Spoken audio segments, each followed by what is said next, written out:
Hujibao illegal migrant na ikoisi demographic imbalance wa helese yada ba mi leide ba Manipur. Illegal migrant ada leramo yum lishinga mashu leramo ba. Madu state government khaktanati ba. Home Ministry gisu equally responsible ne ba. Mohoi adagi foreigner system pache who are guarding in the international border. Government of India nga ibu huje Assam rifle na.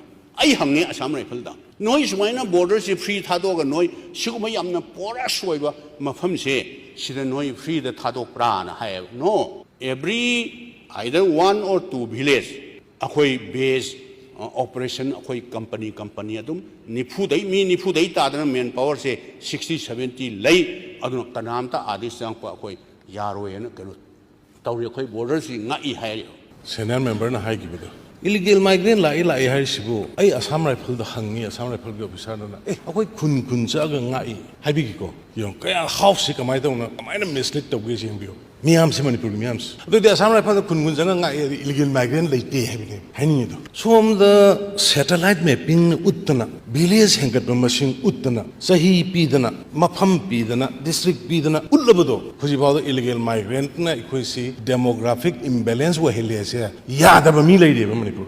That is the reason why sigi issue si thang da bane. Issue si samana na khamin na ba. Yeah, some district khar constituency khar 57% voter hankal level 50 hankal level sigi pom mayam je khoina check ta holder na sum leira kan da khoi indigenous population ne leiriba masing su yam da ba khoi si sahi 10 kun matung da kari woira ka da gi haibu ne ngasi ai da si da phami je isa isu mayam la ka da bu su phamung na bugi India me khoina ngasi tok jari se lanai gi nate biren paisa uran bai nate lau bai nate scandal gi nate si di leba ke ba yam kori su no jabi gi do aduna khoi kori su bhap ta bi bu si ai khoi leiminari ba member mayam opposition ruling praja mayam na Manipur na hui face tori ba issue ngasi dagi na sahi tara kun matung da face tor ka da issue adu ngasi sarkar na kari lokhalu badagi tawro inoi je khangmin na ra di sigi issue si yam lai na loi ne